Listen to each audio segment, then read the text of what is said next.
This is a 2014 released SOL for Algebra 1, question number 36.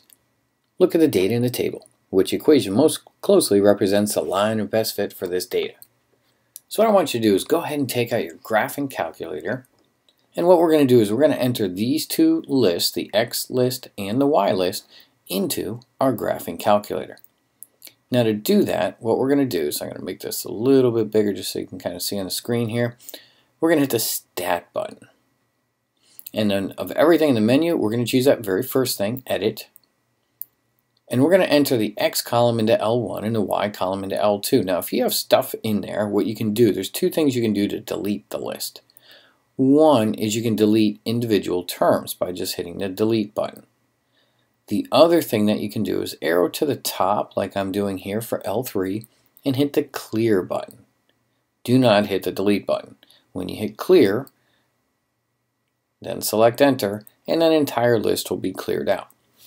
So all I want you to do for now is go ahead and enter X's in L1 and your Y's in L2. Now that we have our X's and Y's entered into L1 and L2, what we're going to do next is we're going to go to the home screen. So I want you to hit Second and then Mode. To come up with a calculation for this line of best fit, we are going to hit the Stat button and arrow over to Calc.